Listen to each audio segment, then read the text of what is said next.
Thank you Faim ভাই। Voice for reforms কে আবারও আমার কৃতজ্ঞতা। শুধু বাজেট আসছে বলে সেই জন্যই নয়, বাংলাদেশের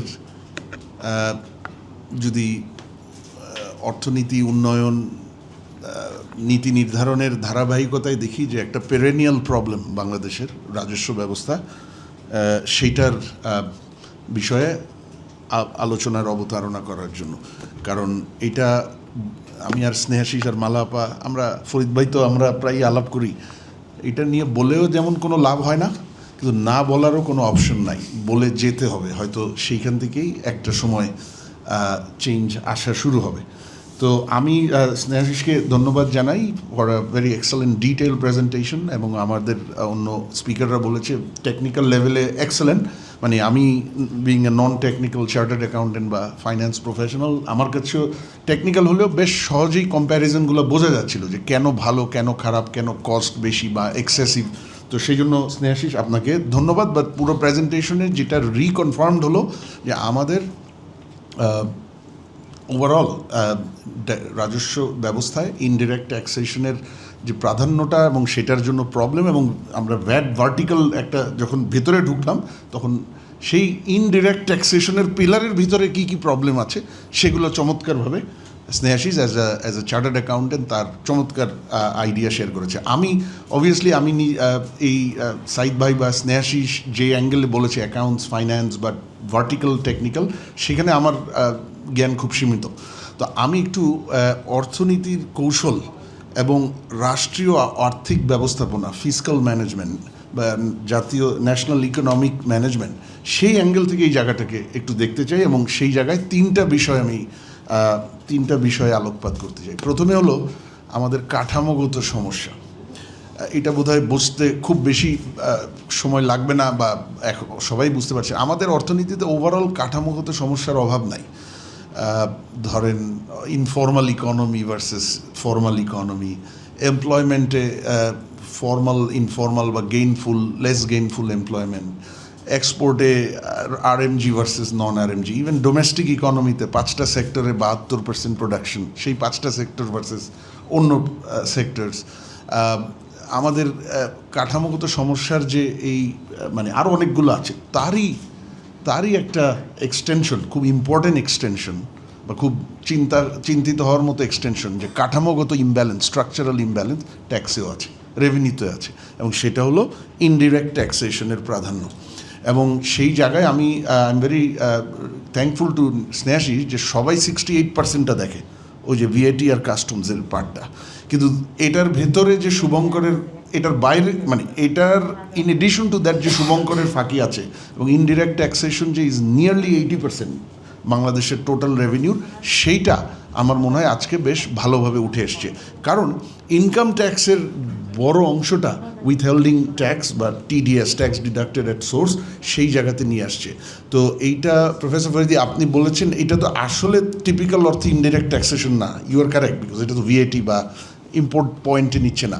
কিন্তু এইটার স্নেহাশিস দেখিয়েছে যে এইটার যে একটা লিঙ্ক আছে টু ওই ভিআইটি এবং ইম্পোর্টস পয়েন্টে, সেইটা ছাড়াও আমি বলছি কালেকশন অ্যাপ্রোচ থেকে এটা আসলে আমাদের রেভিনিউ অথরিটিকে ইনডাইরেক্ট ট্যাক্সেশনের মতো আরামের জায়গায় ঠেলে দেয়, যে আমি বসে বসে কালেক্ট করব।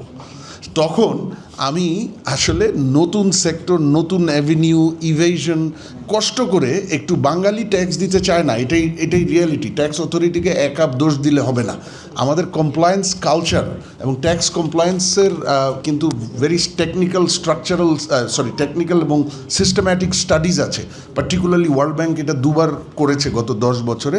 আপনি যদি দেখেন সেখানে ট্যাক্স কমপ্লায়েন্স আমাদের যে ওভারঅল, সেখানে একটা অংশ হলো কালচার, মানে আমরা দিতে চাই নাকি, অভ্যাস হয়েছে নাকি, সেটা নাই। সেটা ঐতিহ্যগত কারণেও নাই, কারণ ট্যাক্স একসময় ছিলই না, আস্তে আস্তে কেউ দিতে চায় না।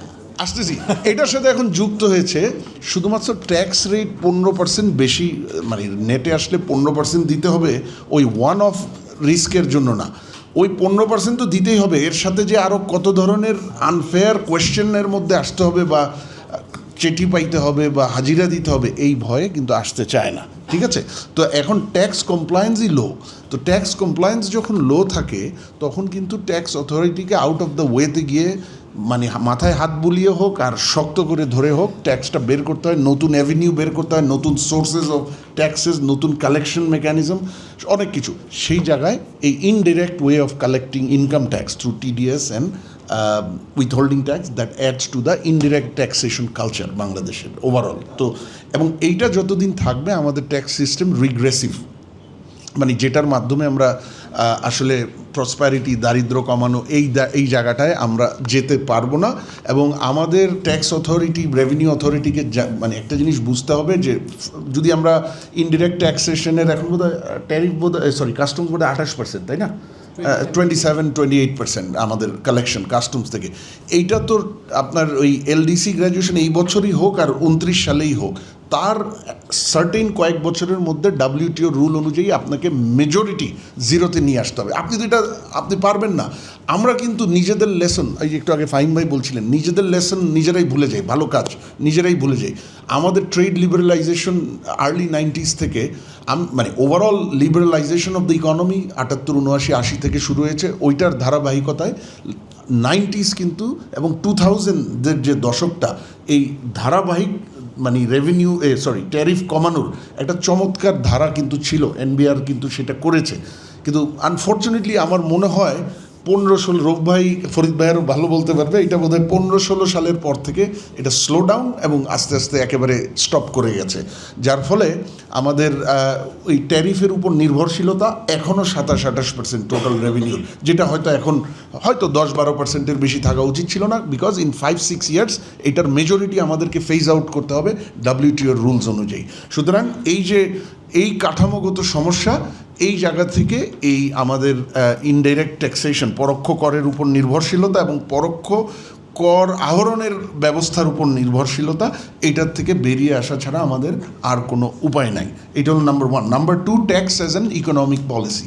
পার্টিকুলারলি যে এখানে অনেকগুলো অ্যাভিনিউ আছে ট্যাক্স পলিসি, রেভিনিউ পলিসিকে, অর্থনীতিকে ইনফ্লুয়েন্স করার। কিন্তু আমি দুটা জায়গার কথা একটু বলি, মানে পভার্টি ইনফ্লেশন আর আরেকটা হলো দু একজন আলাপও করেছে ব্যবসার, এবং স্নেহাশিসের এক্সাম্পলগুলোর প্রত্যেকটাই ছিল যে কস্ট অফ বিজনেস কীভাবে কমপ্লিকেটেড এবং বেড়ে যাচ্ছে, রাইট? তো দেখেন, আমরা তো 22 সাল থেকে একটা ম্যাক্রো চ্যালেঞ্জে আছি, কখনো একটু সহজ হয় আবার বাড়ে। ইনফ্লেশন নিম্নমুখী ছিল 25 সালের মেবি ফার্স্ট 2 কোয়ার্টার, মানে ক্যালেন্ডার ইয়ারের প্রথম 2 কোয়ার্টার বা 3 কোয়ার্টার, 4th কোয়ার্টার থেকেই এটা আবার কিন্তু আপওয়ার্ড ট্রেন্ডিং, রাইট? মার্চে একটু কমেছিল, এপ্রিলে আবার ওই আপওয়ার্ড ট্রেন্ডিং ধারাতে ফেরত এসেছে। তো এরকম একটা সময়ে যেখানে আর তার সাথে সাথে আপনার যদিও আনুষ্ঠানিক পভার্টি ফিগারটা এখন নাই, মানে সরকারেরটা বলছি লেটেস্ট, কিন্তু আমরা দেখেছি অনানুষ্ঠানিক পভার্টি অ্যাসেসমেন্ট, সেটা পিপিআরসি বা অন্যদের, যে আসলে পভার্টির এটাও অভিঘাতটাও বাড়ছে। তো এই সময় আমরা ট্যাক্স পলিসি যেটা ইনইকুয়ালিটি কমাতে, পভার্টির অভিঘাত কমাতে হেল্প করে, আমরা কি সেই ট্যাক্স পলিসিকে সেই জায়গায় ব্যবহার করছি? আমরা করছি না। করলে এই ইনডিরেক্ট ট্যাক্সেশনের এই আধিক্য কিন্তু থাকতো না। করলে বিদ্যুতের যে দাম, ও স্নেহাশিস দেখিয়েছে যে 3-4 লেভেলে একই জিনিসকে ট্যাক্স করছি, করে আলটিমেটলি বিদ্যুতের দাম ভোক্তা পর্যায়ে যেই লেভেলে যাচ্ছে, এবং এখন আবার একটা প্রেশার চলে আসছে আরও বাড়ানোর জন্য, সেটা IMF থেকেও আছে, তেলের বা জ্বালানির দাম বাড়ার জন্য আছে। কিন্তু যখন বাড়বে রেসিডেন্সিয়াল লেভেলে কিন্তু আপনি ডিফারেন্সিয়েট করতে পারবেন না, সবার জন্য বাড়বে। মানে যার 2 লাখ টাকা ইনকাম মাসে তার জন্য যেভাবে বাড়বে, যার 25-30 হাজার টাকা ইনকাম তার জন্য একইভাবে বাড়বে। ব্যবসার ক্ষেত্রেও, ইন্ডাস্ট্রিয়াল কানেকশন বা বিজনেস কমার্শিয়াল কানেকশনের ক্ষেত্রেও যার মাসে 5 লাখ টাকা টার্ন ওভার, তার জন্য যেটা বাড়বে 30 লাখ টাকা টার্ন ওভারের জন্য একইভাবে বাড়বে। কিন্তু আমরা যদি আজকে এই ইনডিরেক্ট ট্যাক্সেশনের উপর না থেকে আস্তে আস্তে ডিরেক্ট ট্যাক্সেশনে যেতাম, তাহলে এই যে হাই ইনফ্লেশন, পভার্টির ঊর্ধ্বমুখী ধারা, এই সময় ট্যাক্স পলিসিকে যে এই ইনফ্লেশন এবং পভার্টি, পার্টিকুলারলি ইকুয়ালিটি আপনারা জানেন জিনি কোএফিশিয়েন্ট দিয়ে দেখে 0.49-এ চলে গেছে, অ্যাসেট ইনইকুয়ালিটি 0.8-এ চলে গেছে জিনি, মানে এক্সট্রিমলি হাই। তো আমরা কি ট্যাক্সকে ব্যবহার করছি না। উদাহরণ স্নেহাশিস অনেকগুলো দিয়েছে, এই জন্য আমি ডিটেলে যাব না। আরও বড় উদাহরণ, সামারি উদাহরণ হলো আমরা ইনডিরেক্ট ট্যাক্সেশনের উপর এমফেসিস দিয়েই যাচ্ছি। যদি আজকে এটা করতাম তাইলে সেই জায়গাতে মানে এই ইনডিরেক্ট ট্যাক্সেশনের মাত্রাটা আস্তে আস্তে কমে আসতো। আর একইভাবে কস্ট অফ ডুইং বিজনেস, আমি ইজ অফ ডুইং বিজনেস বলছি না, একদম তার একটা subset cost of doing business বলছি। আমাদের বাংলাদেশ আরএমজিতে সেকেন্ড লার্জেস্ট হয়েছি, এক্সেলেন্ট। লেবার কস্ট আমি চিপ বলি না, আমি বলি হাইলি কম্পিটিটিভ, কিন্তু লেবার কস্ট বাদ দিয়ে বাকি টোটাল কস্ট অফ বিজনেস এবং কস্ট অফ ট্রেড বাংলাদেশ তার কম্প্যারেটর বা কম্পিটিটর কান্ট্রি থেকে অনেক বেশি। আমি একটা উদাহরণ দিই আপনাকে, ওয়ার্ল্ড ব্যাংকের তথ্য অনুযায়ী আমি শুধু ইম্পোর্টটা বলি তাইলেই হবে। ডোমেস্টিক ইকোনমিও ইম্পোর্ট করে, এক্সপোর্ট ইকোনমিও ইম্পোর্ট করে, এক্সপোর্ট সেক্টরও। বাংলাদেশের total cost of import per shipment, একটা অ্যাভারেজ শিপমেন্ট ডিফাইন করা আছে সেই জায়গায় ওয়ার্ল্ড ব্যাংকের $1270, ভিয়েতনামে $556, ইন্ডিয়াতে $366। আর এটার সাথে যদি indirect cost which is time to import, যেটা আলটিমেটলি সাইদ ভাই বলছিলেন আপনার ইম্পোর্টের এক্সাম্পলগুলো, বিজনেসের জন্য টাইম ইজ মানি। টাইম যখন পোর্ট মানে আপনার এদিক ওদিক হবে, এটা বিজনেসে কস্টে ওভারঅল এড করে। বাংলাদেশ 360 ঘন্টা, 132 ঘন্টা ভিয়েতনাম, ইন্ডিয়া 85 ঘন্টা। ভিয়েতনাম আমাদের মিড ভ্যালু মার্কেটের যে সুযোগ ছিল অলরেডি নিয়েছে আরএমজিতে এবং অন্যান্য জায়গায়। ইন্ডিয়া আমাদের লো ভ্যালু মার্কেট ধরার জন্য সর্বতোভাবে চেষ্টা করে যাচ্ছে, এবং ইউরোপিয়ান ইউনিয়নের সাথে এফটিএ হয়ে গেছে এই বছর, আগামী বছর বা 28-এ বোধহয় এটার এফেক্টিভনেস, তখন আমাদের চলে যাবে 29-এ লেটেস্ট ইউর জিএসপি, আমরা 11% অ্যাভারেজ দিব, ওরা 0% দিবে। ভিয়েতনামেরটা এই বছর এফেক্টিভ হয়েছে এফটিএ, ওরা 0% দিচ্ছে। হাউ ডু উই কম্পিট এই ধরনের cost of business? Cost of trade আমি এটা দিলাম। ওভারঅল কস্ট অফ বিজনেস আমার মনে হয় ব্যবসায়ীরা এখানে আছেন, ওনারা বলবে যে কোনো লেভেলে ইট ইজ হায়ার দেন আমাদের কম্প্যারেটর কান্ট্রি, রাইট? তো এই জায়গায় আমি যদি এই মাল্টিপল ভ্যাটের high level, advance tax, advance income tax, both advance tax and advance income tax is against tax principle. এটা পৃথিবী জুড়ে অলমোস্ট ইললিগাল। ওইসিডির ট্যাক্স প্রিন্সিপাল হচ্ছে পৃথিবীর সবচেয়ে well accepted tax principle, guide করে 6টা প্রিন্সিপাল আছে: এফেক্টিভনেস, এফিসিয়েন্সি, নিউট্রালিটি, ফ্লেক্সিবিলিটি। এর মধ্যে একটা হলো ফেয়ারনেস। এটা টোটালি ফেয়ারনেসের এগেনস্টে। আপনি your taxing revenue, not income. Tax is suppose to be on income, not on revenue. এবং ভিএটির ক্ষেত্রেও স্নেহাশিস দেখিয়েছে এটা কীভাবে ভ্যালু এডিশনের উপর না হয়ে আসলে টোটাল ট্রানজ্যাকশনের উপর হচ্ছে। এটা ভ্যালু এডিশন না হয়ে ট্রানজ্যাকশন ট্যাক্স হয়ে গেছে। সুতরাং সেই জায়গাটায়, এবং আপনারা জানেন যে আমাদের বিজনেস ইজ সাফারিং বিকজ বহু কারণে, ম্যাক্রো আনস্টেবল ছিল, পলিটিক্যাল চেঞ্জের পরে ইন্টারিম গভর্নমেন্টের সময় পলিটিক্যাল গভর্নমেন্টের অভাবে কনফিডেন্সের অভাব ছিল, আমাদের ইন্টারেস্ট রেট ইনফ্লেশনের কারণে উপরে রাখতে হচ্ছে, আমাদের লজিস্টিক্স এফিসিয়েন্সি, সেই পোর্ট থেকে নিয়ে মাল্টিমডাল স্টোরেজ, এগুলো সবগুলো থেকে নিয়ে আমরা লজিস্টিক্সে আমাদের এক্সপোর্ট কম্পিটিটিভনেসে আমাদের সবচেয়ে বড় 2টা বাধা, প্রোডাক্টিভিটি অ্যান্ড লজিস্টিক্স। আমাদের প্রতিদ্বন্দ্বীদের তুলনায় সেখানে আমাদের কস্ট ইজ টু হাই। আমাদের লজিস্টিক্স স্পিড টু মার্কেট এবং cost to market too high. সেই জায়গায় আমরা যদি ইনডিরেক্ট ট্যাক্সেশনে নির্ভরতা কমাতে পারতাম, আমার কস্ট অফ বিজনেস এবং বিজনেসের ওভারঅল কস্ট কম্প্যাটিটিভনেস সেটা কিন্তু আমরা বাড়াতে পারতাম। এলডিসির পরে আজকে যদি 11% অ্যাভারেজ ডিউটি আসে ইউরোপিয়ান ইউনিয়নে আমার যদি লজিস্টিক্সে আমার কস্ট কম্প্যাটিটিভনেসে আমার ইজিলি 25-30% গেইন করার সুযোগ আছে, তখন তো ওই ডিউটি দেওয়া নিয়ে আমি কেয়ারই করতাম না। তো এখন খুব কেয়ার করতে হচ্ছে, কারণ আমার সেই স্পেস নাই। আর থার্ড ইস্যু আমি যেটা বলি সেটা হলো আমার ফিসকাল, রাষ্ট্রের আর্থিক ব্যবস্থাপনা। সেই জায়গাটায় আমার মনে হয় সবচেয়ে বড় ভূত বসে আছে ওই জায়গাটায়, কেন ট্যাক্স রিফর্ম হয় না। ঠিক আছে, তো আপনারা জানেন যে আমাদের ফিসকালে একটা আমাদের মিক্স সিনারিও আছে। একদিকে আমরা বলি আমাদের ঘাটতি, বাজেট ঘাটতি 5%-এর নিচে থাকে, বেস্ট প্র্যাকটিস, ফাইন। বাট 5%-এর নিচে থাকে কেন? 2-3টা কারণে। একটা হলো আমরা আসলে স্পেন্ড করতে পারি না, spending capacity is very low. যা আমাদের এডিপি থাকে ইউজুয়ালি 80%-এর উপর এক্সিড করে না স্পেন্ডিং। না, লাস্ট ফিসকালে ছিল, আমি এক্স্যাক্ট পার্সেন্টেজটা মনে নাই, আমি তার আগের ফিসকাল দিয়ে বলি, জুন যেটা শেষ হয়েছে গত বছর, 20 বছরের মধ্যে লোয়েস্ট। বাট সেটার একটা কারণ ছিল, biggest political change in Bangladesh history, non political government. কিন্তু এই ফিসকালেও 16 বছরের মধ্যে লোয়েস্ট আছে আনটিল জানুয়ারি, পরের ফিগারটা আমি এখনও জানি না। সো বা ফেব্রুয়ারি পর্যন্ত ইয়েতে। তো এখন এই ঘাটতি, আরেকটা ঘাটতি কম হওয়ার কারণ কি জানেন? ঘাটতির সাথে ট্যাক্সেশনের তো সম্পর্ক আছে, রেভিনিউ মোবিলাইজেশন। কিন্তু আরেকটা কারণ হলো আমাদের বাজেট কিন্তু দরকারের তুলনায় অনেক ছোট। আমরা বলি না যে খরচ কমাইতে হবে, সরকার কমাইতে হবে, যেখানে ইনএফিসিয়েন্সি আর লিকেজ ওখানে কমাইতে হবে। ওভারঅল কিন্তু আমরা আমাদের অর্থনীতির জন্য যে বাজেট সাইজ থাকা দরকার তার চেয়ে অনেক কম, অ্যাভারেজে 12 থেকে 13% অফ জিডিপি আমাদের বাজেট। আমাদের মতো একটা ইকোনমি নর্মালি থাকে 20%। তার মানে হলো যে পাবলিক স্পেন্ডিং যেখানে প্রয়োজন, গ্রোথ সাপোর্টের জন্য infrastructure, skills development, health and education sector, আপনারা জানেন আমার হেলথের 0.5% আমার জিডিপির, মানে এর 3-4 গুণ বাড়া উচিত। এডুকেশন 1.8 না 9%, 2%-এর আশেপাশে, আরও কয়েক পার্সেন্ট এক্সট্রা থাকা উচিত। ইনফ্রাস্ট্রাকচারে আমরা এসেছি 3-4%-এ, তাও অনেক ধরনের মানে লিকেজ স্পেন্ডিংয়ের ফলে, কিন্তু থাকার কথা 7-8%। তো আমার বাজেট আরেকটা যদি বলি যে সরকারি কর্মকর্তাদের বেতন বাড়ানোর, এটা নিয়ে অনেক হাউকাউ হচ্ছে গত কয়েক মাস ধরে। বেতন আলটিমেটলি বাড়াতে হবে, কারণ পাবলিক অ্যান্ড প্রাইভেট সেক্টরের ডিফারেন্সটা অনেক বেশি। এটা দিয়ে আপনি ভালো ট্যালেন্ট মোটিভেশন করা যাবে না। This is not the time. আমরা দেখছি যে 35,000 কোটি টাকা এইবারই বাজার বাড়ানো হবে 1,08,000 কোটি টাকার মধ্যে।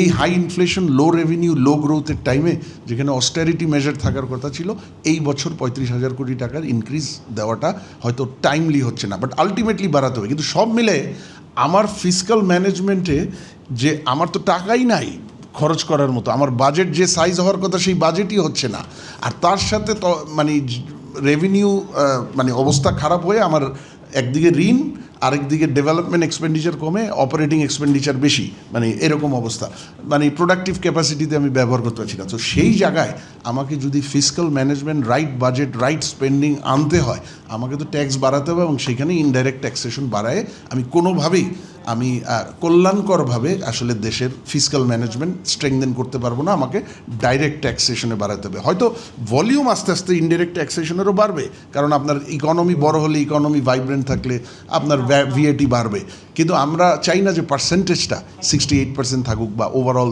প্রায় 80%-এর কাছাকাছি থাকুক। তো আমি অনেক সময় নিয়ে ফেললাম, এটুক বলে আমি ফাহিম ভাই শেষ করছি। আবারও আমাকে এখানে সুযোগ দেওয়ার জন্য ধন্যবাদ। অনেক ধন্যবাদ ডক্টর মাসুর রিয়াজ।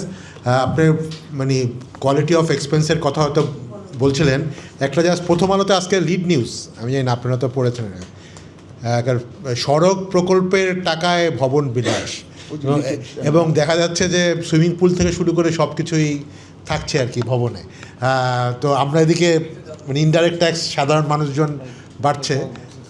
সো আমার মনে হয় এই ব্যাপারটা, আমরা আজকের টপিকস আসলে সেটা না, কোয়ালিটি অফ এক্সপেন্ডিচার না, বাট আমার মনে হয় এই কথাটা আমাদের সবসময় সামনে আনা উচিত যে আমরা যে এই টাকাটা এই এত কষ্ট করে সাধারণ মানুষজন পরোক্ষ কর হিসেবে দিচ্ছে, এই টাকাটা আসলে কী কাজে ব্যবহার হচ্ছে। আমি 30 সেকেন্ড বলি যে আপনি বললেন না যে আজকের টপিক ওটা না, ডিরেক্টলি না, ইনডিরেক্টলি কিন্তু এইটা আপনার পরোক্ষ করের উপর যে নির্ভরতা কন্টিনিউ করছে, এটাকে উৎসাহিত করে। কারণ আমরা আগে খরচ ঠিক করি, আয় চিন্তা করি না। এটা হলো বাংলাদেশের, আমি এটা বলতে ভুলে গেছিলাম, ফিসকাল স্ট্র্যাটেজির একটা বড় সমস্যা।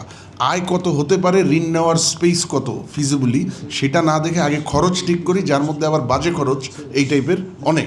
তারপর গিয়ে এনবিআরের উপর আমরা প্রেশার দিই, এত পার্সেন্ট ইনক্রিজ করে রেভিনিউ আমাকে আগামী বছর এত দিতে হবে। এনবিআর যখন প্রেশারে আসে, তখন গিয়ে এনবিআর সহজ জায়গাগুলোয় যায় কালেকশনের জন্য, এবং that is what is helping this bad culture two